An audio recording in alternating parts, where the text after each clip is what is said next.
Fala pessoal, bem-vindos para mais um vídeo do canal Área O. Desta vez vamos falar sobre o racismo brasileiro, usando como exemplo alguns casos recentes no nosso país.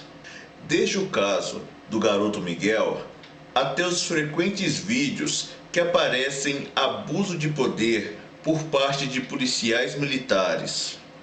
E provar que este monstro que chamamos de racismo brasileiro existe e ainda por cima é alimentado no nosso país. Pessoal, eu volto daqui a pouco, depois da vinheta.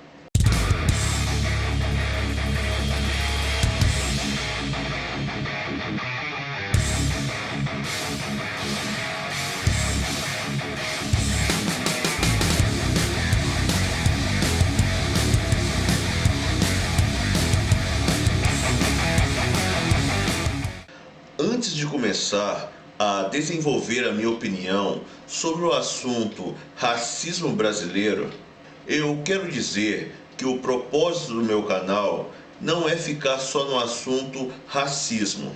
É que está acontecendo tanta coisa em relação ao racismo que eu resolvi fazer mais um vídeo sobre o tema.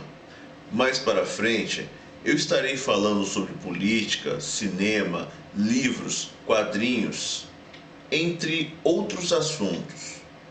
Bom, no meu último vídeo eu falei sobre o George Floyd, que foi covardemente assassinado por policiais lá nos Estados Unidos. Homem negro comete um crime de ameaça mínima e é humilhado e morto por policial branco. É claro que o assunto racismo sai da coberta da hipocrisia e nos faz lembrar que ainda existe um longo caminho para eliminarmos de vez este mal que só atrasa qualquer país. E como eu fiz um vídeo falando sobre o caso lá dos Estados Unidos, é preciso falar também do racismo brasileiro, que muita gente ainda acredita ou finge que não existe. Olha só, eu não sou um especialista no assunto. A minha opinião é mais baseada nas notícias que eu leio e nas observações do dia a dia.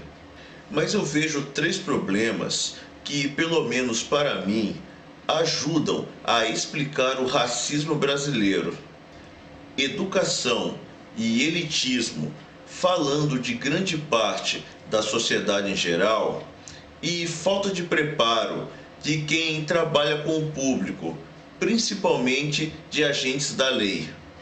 E estes três problemas não são isolados. Um complementa o outro. E muita gente ajuda a alimentar este problema, independente da cor da pele. Começamos com educação. O que nós ensinamos para nossos filhos e filhas sobre o racismo, seja em casa ou na escola? Ou ainda, como negros e negras são vistos pelos nossos filhos e filhas através desta janelinha que chamamos de televisão? Faço essas duas perguntas porque nos dias atuais os brasileiros ainda enxergam os negros e negras como alguém que precisa ser ridicularizado, alguém feio, alguém que só prejudica, alguém que não tem futuro, alguém inferior. E esta forma de ver os negros e negras muitas vezes faz parte da educação que temos em casa ou nas escolas. Desde uma simples piada, até mesmo o fato de existirem pais e professores racistas, que educam crianças e jovens para continuarem alimentando este monstro que chamamos de racismo brasileiro.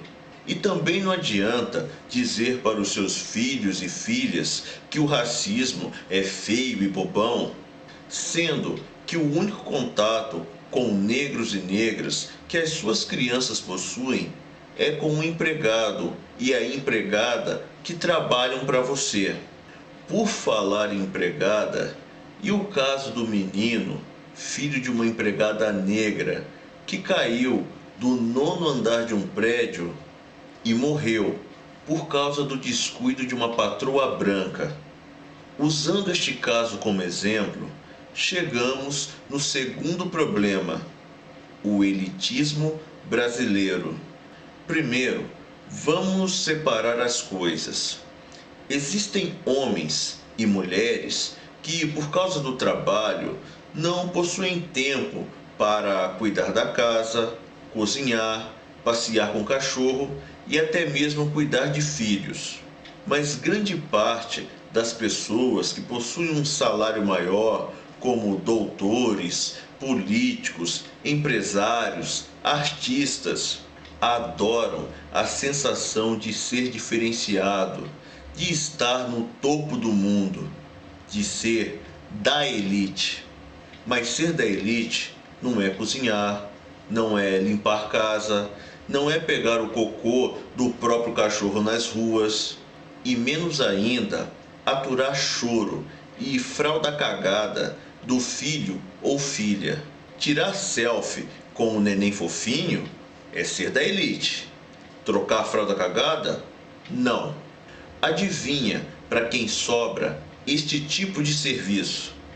Novamente, usando o caso do garoto que morreu ao cair de um prédio, vou dizer uma coisa: se eu trabalhasse para uma dondoquinha da elite e se eu tivesse um filho, faria questão do meu filho não ter contato com este tipo de gente.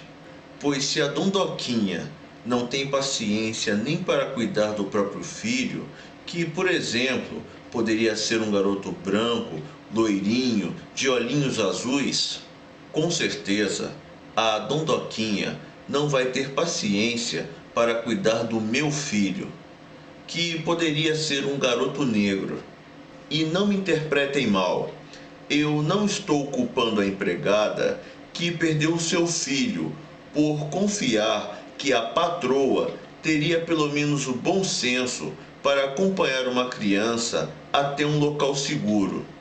Estou usando este caso para mostrar o quanto o elitismo também ajuda a engordar este monstro chamado racismo brasileiro. Aí vem o último problema: falta de preparo para lidar com o público, principalmente de agentes da lei. Esta semana apareceu um vídeo de policiais espancando um jovem de uma comunidade de São Paulo. O jovem voltava do trabalho e iria passar na casa da namorada. Os policiais estavam naquela comunidade por causa de um baile funk a céu aberto. O jovem e os policiais se encontraram e aí se iniciou uma batalha, na qual os policiais usavam cacetetes, socos e chutes contra o jovem. E o jovem usava o corpo, principalmente a própria cara, contra 5 ou 6 policiais. Uma batalha justa, vocês não acham? Agora, vamos imaginar o que policiais inteligentes fariam para evitar uma comunidade contra eles. Abordariam o jovem, perguntariam de onde ele está vindo, pegariam os documentos deste jovem e, caso este jovem não estivesse devendo nada, os policiais poderiam dizer o motivo daquela abordagem, que neste caso é um baile funk a céu aberto, que provavelmente estaria rolando tráfico de drogas.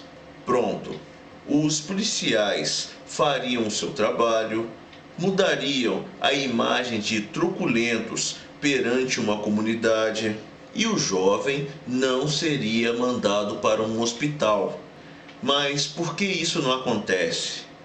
Por que este não foi o primeiro e nem será o último caso de abuso de autoridade. E por que esta péssima conduta dos policiais ajuda na sobrevivência do racismo brasileiro? Os policiais conhecem os moradores das comunidades que eles fazem ronda. Você já viu reunião de moradores do bairro convidarem policiais para uma troca amistosa de ideias? Ou policiais convidarem presidentes de bairro para ouvir os problemas do bairro? Será que existem pelo menos palestras sobre quem é trabalhador, quem é estudante e quem é criminoso? E para saber quem é quem nessa história, vai além da cor da pele, do corte de cabelo ou da roupa que está usando? Como eu disse no meu vídeo anterior, eu já fui abordado por policiais e agradeço muito que foram policiais inteligentes que me abordaram, mas muitos jovens, homens e mulheres, com o tom de pele mais escuro, não tiveram a mesma sorte. E o racismo brasileiro, monstro horrendo, continua sendo alimentado sem parar.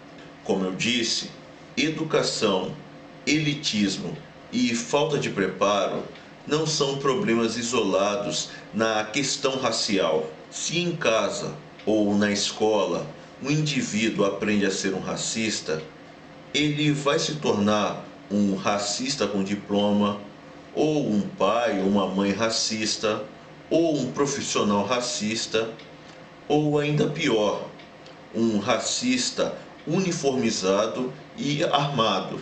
E que fique muito claro, o racismo brasileiro não se importa com a cor de pele dos seus servos, pois existem muitos negros que detestam a cor da própria pele e se negam a se enxergarem como negros, pretos ou afro-brasileiros, acreditando que o embranquecimento, seja físico ou mental, é a melhor forma de ser aceito na sociedade.